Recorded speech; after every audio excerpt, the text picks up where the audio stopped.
Hello students, welcome to the lecture series of environmental studies.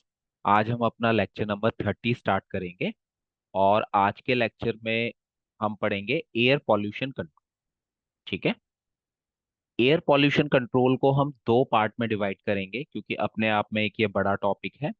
तो इसके हम दो वीडियो बनाएंगे और इसको हमने air pollution control 1 and air pollution control 2 इसमें डिवाइड कर लिया है।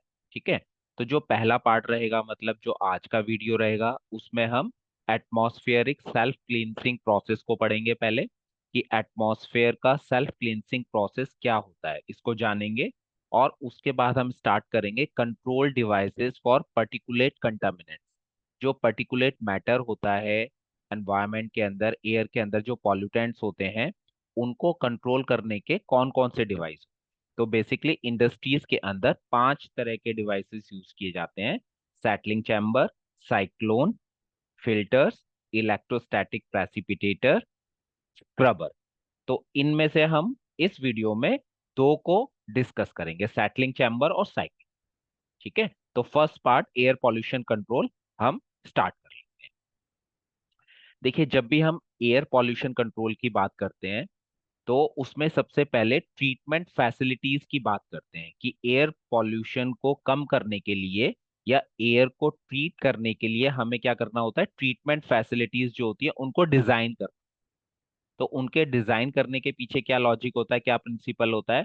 वो बेसिकली होता है एनवायरमेंट का, एयर का सेल्फ क्लींसिंग प्रोसेस। जो एनवायरमेंट है या एयर है या एटमॉस्फेयर है, वो अपने आप को क्या कर लेता है, क्लीन कर लेता है। जब भी उसके अंदर कोई पॉल्यूटेंट आएंगे तो उन पॉल्यूटेंट को वो क्या कर लेता है, क्लीन कर लेता है। इसी को बोला है सेल्फ क्लींसिंग प्रोसेस, मतलब अपने आप को साफ कर। ठीक है। अब ये कैसे करता है इसको समझेंगे। The treatment facilities designed by the environment engineer are based on the principle of self cleansing observed in nature. ठीक है।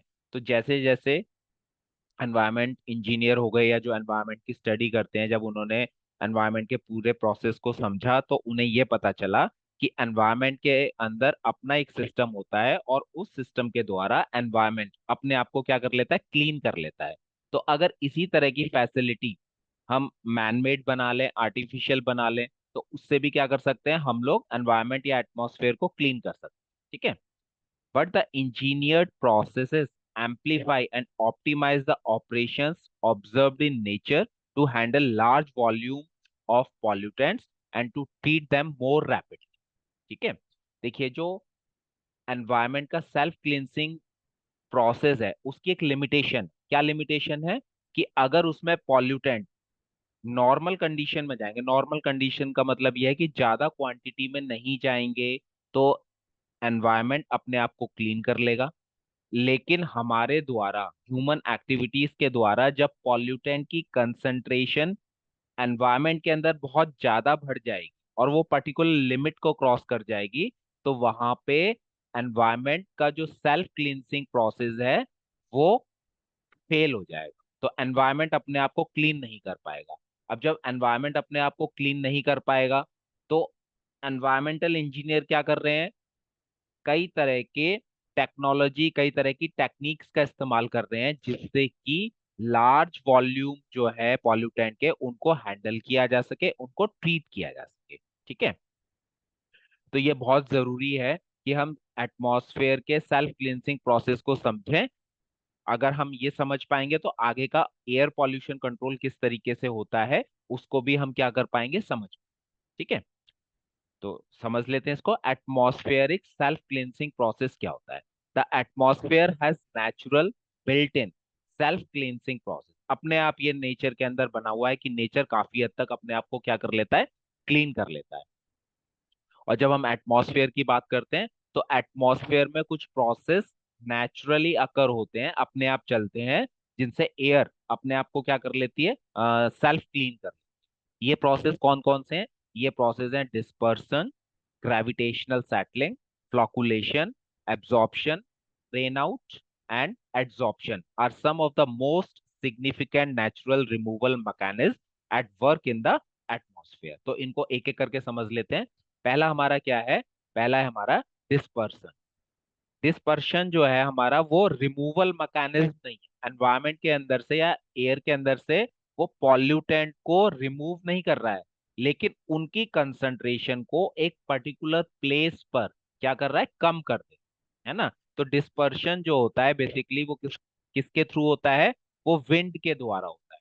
तो मान लीजिए एक जगह फैक्ट्री है, उस फैक्ट्री में से स्मोक निकल रहा है, कई तरह के पॉल्यूटेंट निकल रहे हैं, एयर में आ रहे हैं, लेकिन जब वहां पे विंड चलेगी, हवा तेजी से चलेगी, तो वो जो पॉल्यूटेंट होंगे वो दूर प्लेस तक, अलग अलग प्लेस तक क्या हो जाएंगे, डिस्पर्स हो जाएंगे।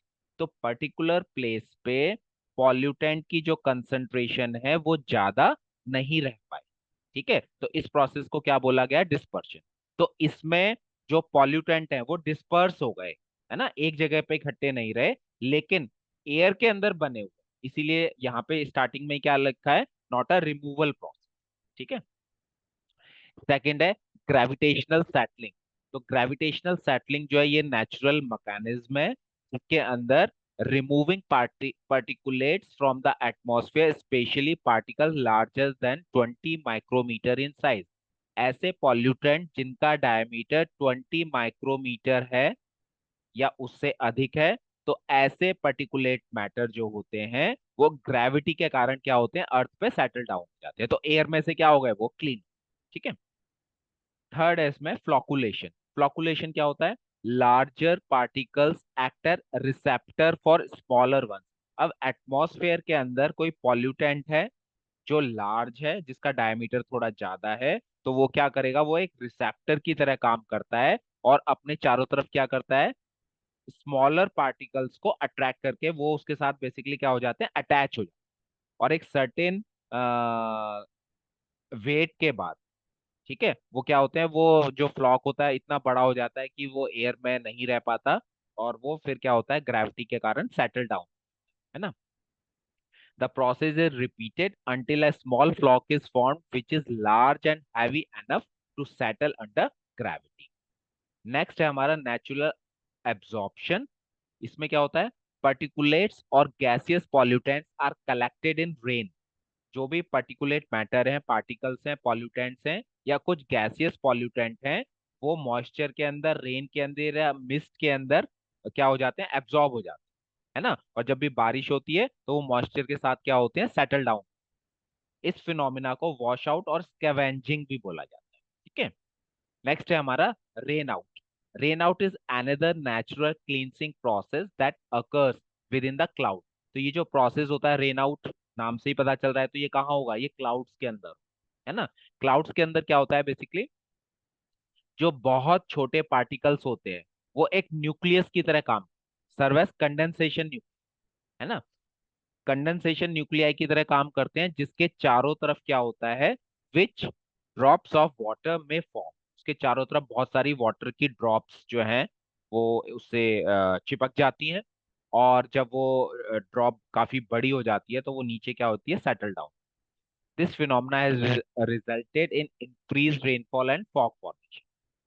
और लास्ट है इसमें adsorption. Adsorption occur primarily in the friction layer in the atmosphere. Atmosphere की जो फ्रिक्शन लेयर होती है वहां पे ये फिनोमिना होता है, और फ्रिक्शन लेयर जो होती है बेसिकली कहाँ होती है, अर्थ के पास होती है, अर्थ सरफेस के पास होती है। जैसे सॉइल हो गई, रॉक्स हो गई, लीव्स हो गई, है ना, या ग्रासेस हो गई। तो यहाँ पे बेसिकली क्या होते हैं, पॉल्यूटेंट्स जो है वो रिटेन कर जाते हैं और कंसंट्रेट कर, ठीक है। तो एयर से निकल के वो कहाँ जाएंगे, फ्रिक्शन लेयर में, बेसिकली सॉइल है, रॉक्स हैं, लीव्स हैं, ग्रास है, यहाँ पे सेटल डाउन या इनसे अटैच हो। ठीक है। अब हम बात करते हैं कंट्रोल डिवाइसेस की, बात करेंगे।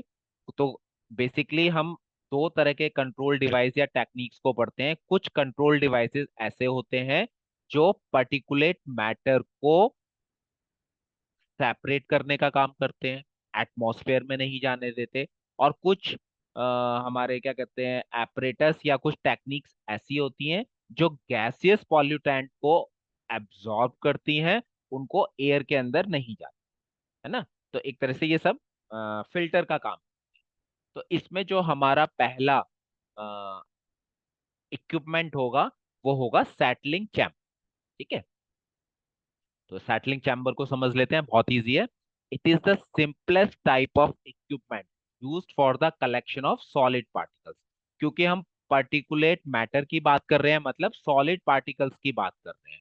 देखिए, अलग अलग फैक्ट्रीज के अंदर से कई तरह के पॉल्यूटेंट निकलते हैं, गैसियस पॉल्यूटेंट भी होते हैं और सॉलिड पार्टिकल्स भी होते हैं। वो सॉलिड पार्टिकल्स इतने छोटे हो जाते हैं कि वो जनरली क्या करते हैं, एयर के अंदर फ्लोट करते हैं। तो ऐसे पार्टिकल्स को क्या बोला गया है, एसपीएम कई बार हम बोल देते हैं, सस्पेंडेड पर्टिकुलेट मैटर। तो इन्हीं सस्पेंडेड पर्टिकुलेट मटेरियल को या फिर डस्ट पार्टिकल को सेपरेट करने का जो सबसे सिंपलेस्ट इक्विपमेंट है वो है सैटलिंग चैम्बर। ठीक है, अब ये कैसे बना होता है इसको एक बार समझ लेते हैं।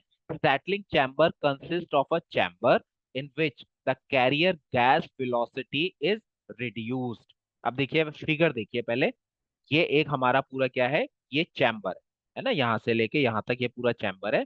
इसमें एक तरफ जो है इनलेट है जहाँ पे एयर को एंट्री कराएंगे, दूसरी साइड आउटलेट है जहां से क्लीन एयर हमारी बाहर आएगी। और नीचे इसमें एक एपरेटस लगाया है जिसको क्या बोला गया, हॉपर बोला गया। हॉपर बेसिकली एक सैटेलाइट चैम्बर के साथ जो है एक इक्विपमेंट या एक डिवाइस लगा हुआ है जिसके अंदर डस्ट पार्टिकल कलेक्ट हो। ठीक है, अब देखिए ये जो पूरा सैटलिंग चैम्बर है वो इस तरीके से डिजाइन किया जाता है कि इसके अंदर जब इनलेट से डस्टी एयर या ऐसी एयर जिसके अंदर पर्टिकुलेट मैटर है उसको एंटर कराया जाएगा, तो उसकी जो वेलोसिटी है वो क्या हो जाएगी, रिड्यूस हो जाएगी, है ना।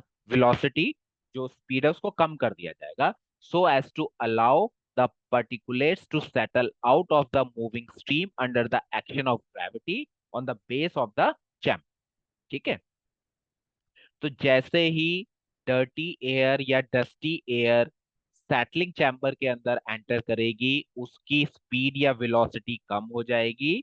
स्पीड कम होने से क्या होगा, उस एयर के अंदर, है ना, जो भी पर्टिकुलेट मैटर है, जो भी सॉलिड पार्टिकल है, वो सेटल डाउन हो जाएंगे और हॉपर में गिर जाएंगे। ग्रेविटी के कारण सेटल डाउन हो जाएंगे और कहाँ आ जाएंगे, हॉपर में गिर जाएंगे। देखिए, वैसे भी आप देखिए, जब विंड की नेचर के अंदर अगर हम देखें, हवा बहुत तेज चलती है तो हवा अपने साथ क्या है, डस्ट पार्टिकल्स को उड़ा के ले जाती है। लेकिन अगर हवा की स्पीड बहुत ही कम होगी या बिल्कुल नहीं होगी तो वही डस्ट पार्टिकल एटमॉस्फेयर में से क्या होता है, वो जमीन के ऊपर क्या होते हैं, सेटल डाउन।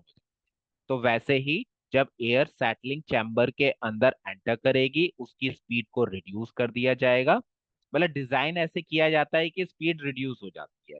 तो ग्रेविटी के कारण एयर में से 10 पार्टिकल हॉपर में गिर जाते हैं और आउटलेट से हमारी क्लीन एयर जो है वो बाहर आ जाती है। ठीक है, the gas velocity in the chamber is kept sufficiently low so that the settling time of particle entering the chamber at the top is same or less than the time taken by the flue gas to pass through the chamber।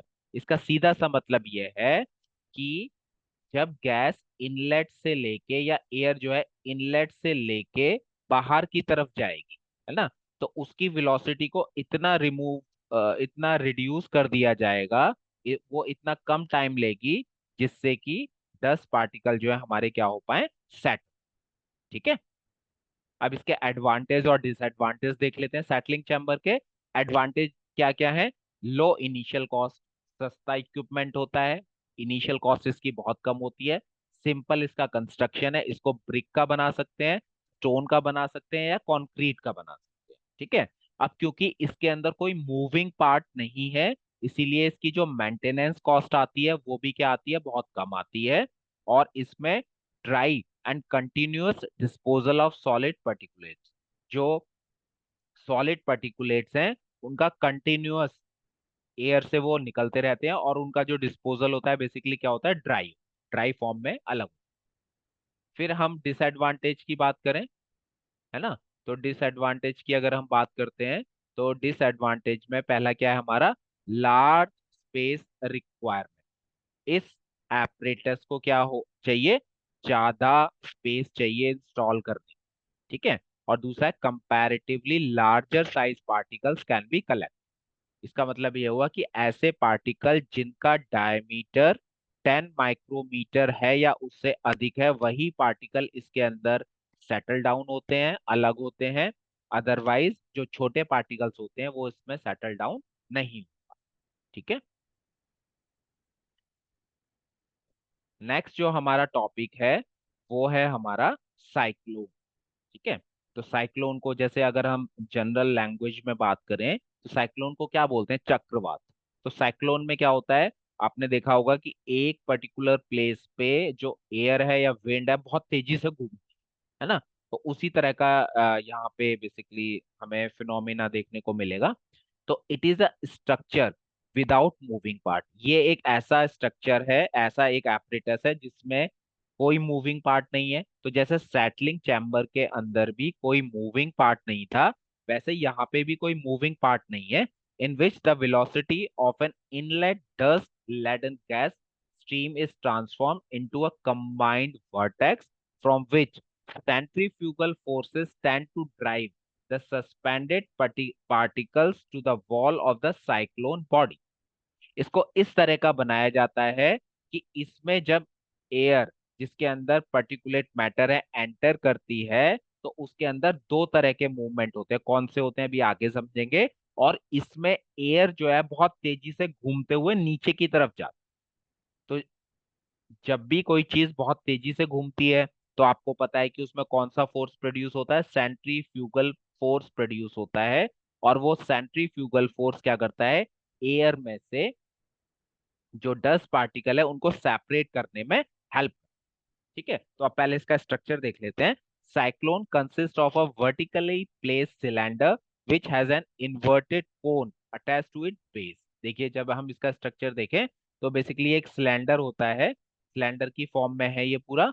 और नीचे की तरफ क्या है? इसमें एक base में, मतलब ये क्या लगा हुआ है? हॉपर लगा हुआ है। हॉपर में वही होगा कि आपके डस्ट पार्टिकल जो है वो सेपरेट। ठीक है। The particulate laden gas stream enters tangentially at the inlet point into the cylinder. The gas path generally follows double vertex। ठीक है। अब इसका क्या मतलब हुआ? देखिए जो ऊपर वाला फिगर है इसको देखिए, ये एक सर्कल बना हुआ है। अगर हम साइक्लोन को ऊपर की तरफ से देखेंगे तो ये हमें सर्कुलर शेप में नजर आएगा। और टेंजेंटली हम क्या कर रहे हैं? यहाँ से एयर को एंटर करा रहे हैं। तो जब एयर इसमें एंटर करेगी वो टेंजेंटली, जैसे सर्कल की टेंजेंट होती है उस तरीके से अंदर जाएगी, है ना। तो ये देखिए यहाँ पे ये गैस क्या है? डस्टी गैस जो है वो अंदर जा रही है, एयर अंदर जा रही है। अब इसमें दो तरह के मूवमेंट होते हैं जिसको यहाँ पे क्या नाम दिया गया है? यहाँ पे नाम दिया गया है डबल वर्टेक्स मूवमेंट, है ना। ये लिखा हुआ है सबसे लास्ट में डबल वर्टेक्स। अब ये क्या होता है इसको समझ लेते हैं। अब देखिए जैसे टेंजेंटली एयर इसके अंदर जाएगी वैसे क्या होगा? एयर घूमती हुई जो है नीचे की तरफ एंटर करेगी। तो ये देखिए यहाँ से एयर ने एंट्री ली। और क्योंकि ये सर्कुलर है तो एयर ऐसे घूमती हुई कहाँ जा रही है? नीचे की तरफ जा रही है। तो इसमें भी आप देख सकते हैं जो ये आउटर सर्कल है ना। इसमें जो ये एरो लगे हुए हैं, ये एरो लगे हुए हैं, इसको बोला गया है आउटर वर्टेक्स। ठीक है। जब कोई भी चीज बहुत तेजी से घूमती है किसी सर्कुलर स्ट्रक्चर के अंदर तो जो बीच का स्पेस होता है वो क्या होता है? वो खाली होता है ना। अब जब एयर नीचे की तरफ घूमते हुए नीचे आ गई, स्पाइरल होते हुए नीचे आ गई, तो ये जो बीच का स्पेस है ये खाली है। अब एयर का नीचे जाने के लिए हॉपर यहाँ पे बंद है ना। तो यहाँ एयर यहाँ से नीचे और नहीं जा सकती। तो एयर क्या होगा? सेंटर में से दोबारा से ऊपर की तरफ आएगी। और ऊपर की तरफ जो है वो आउटलेट है और यहाँ से क्लीन एयर बाहर निकल, है ना। तो ये जो सेंटर में जो एयर स्पाइरल हो रही है, जो मूवमेंट हो रहा है, इसको हम क्या बोले? Inner vertex. ठीक है। तो साइक्लोन के अंदर एयर का दो तरीके का मूवमेंट होता है। एक होता है आउटर वर्टेक्स, एक होता है इनर वर्टेक्स। आउटर वर्टेक्स में एयर नीचे की तरफ जाएगी, वो डर्टी एयर होगी। और सेंटर में से फिर एयर बाहर की तरफ घूमती हुई ऊपर निकल जाएगी, उसको हमने क्या बोला? Inner vertex. ठीक है। अब देखिए due to rapid spiraling movement of the gas, the particles are thrown towards the wall by centrifugal force and they drop downwards by gravity to the bottom of the cyclone, where they are collected in a hopper. जब air spiral होते हुए घूमते हुए नीचे की तरफ जाएगी तो उसमें सेंट्रीफ्यूगल फोर्स प्रोड्यूस होगा, और उस सेंट्रीफ्यूगल फोर्स के कारण जो डस्टी एयर के अंदर पॉल्यूटेंट्स होंगे, पर्टिकुलेट मैटर होगा, वो वॉल्स की तरफ आ जाएगा, और ग्रेविटी के कारण, है ना, ग्रेविटी के कारण वो सारे डस्ट पार्टिकल कहाँ आ जाएंगे, वॉल से होते हुए हॉपर में आके नीचे की तरफ कलेक्ट। ठीक है। और क्लीन एयर सेंटर से होते हुए बिल्कुल टॉप पे आउटलेट होगा, वहां से क्लीन एयर बाहर। ठीक है। Cyclone efficiencies are greater than 90% for particles with diameter of 10 micrometre. अगर एयर के अंदर पर्टिकुलेट मैटर जो है उनका साइज 90 सॉरी 10 माइक्रोमीटर से ज्यादा है, तो यहाँ पे जो एफिशिएंसी मिलेगी 90% से ज्यादा। ठीक है। लेकिन पार्टिकल साइज थोड़ा सा और ज्यादा है, 20 माइक्रोमीटर या उससे अधिक है, तो यहाँ पे एफिशिएंसी कितनी हो गई, 95% एफिशिएंसी हो जाती है। लेकिन अगर 10 माइक्रोमीटर से छोटे पार्टिकल्स हैं तो वहां पे एफिशिएंसी क्या होगा, 90 से और कम हो जाएगी, मतलब ज्यादा एफिशिएंसी नहीं मिलेगी। तो ये वाला जो हमारा इक्विपमेंट है, एपरेटस या इंस्ट्रूमेंट है, ये भी लार्ज साइज जो पर्टिकुलेट मैटर होते हैं उनको रिमूव करने के लिए उपयुक्त होता है। अच्छा। ठीक है। नाउ एडवांटेज पढ़ लेते हैं इसके। लो इनिशियल कॉस्ट है, इसका बहुत सिंपल कंस्ट्रक्शन है, ऑपरेशन बहुत सिंपल है, क्योंकि इसके अंदर कोई मूविंग पार्ट नहीं है, इसलिए इसका मेंटेनेंस रिक्वायरमेंट भी क्या है, बहुत कम है, बहुत लो मेंटेनेंस। ठीक है। इसको किसी भी मटेरियल का बना सकते हैं, और वो मटेरियल ऐसा होना चाहिए जो कि कोरोजन फ्री हो, कोरोजन ना लगे, और उसमें जो डर्टी एयर आ रही है ना, उसमें अगर टेम्परेचर है या कुछ प्रेशर की अगर हम बात करें, उसको झेल सके, उसको रेजिस्ट कर सके। मान लीजिए स्मोक निकल रहा है बहुत, उसमें टेम्परेचर है 60 या 70 डिग्री सेल्सियस टेम्परेचर है या उससे अधिक है, तो मटेरियल ऐसा होना चाहिए कि वो मेल्ट ना, है ना। डिसएडवांटेज की बात करें तो जैसा मैंने अभी बताया, लो एफिशिएंसी इसकी हो जाती है अगर पार्टिकल का साइज 5 से 10 माइक्रोमीटर तक होता है, मतलब 10 माइक्रोमीटर से छोटे पार्टिकल्स हैं तो इसकी एफिशिएंसी क्या हो जाएगी, लो हो जाएगी, उनको ये सेपरेट नहीं कर पाए। दूसरा, इस इक्विपमेंट के अंदर कई बार हमने देखा है सीवियर एब्रेसिव डिटोरिएशन, मतलब कोरोजन वगैरह लगने का। जैसे अगर हमने कुछ ऐसे मटेरियल का बनाया है जिसमें कोरोजन लगता है, तो वहां पे कोरोजन लगने के चांसेस जो है कई बार हमने देखा है कि बढ़ जाते हैं। ठीक है। तो आज के लेक्चर में हमने दो एपरेटस पढ़े, सैटलिंग चैम्बर और साइकिल।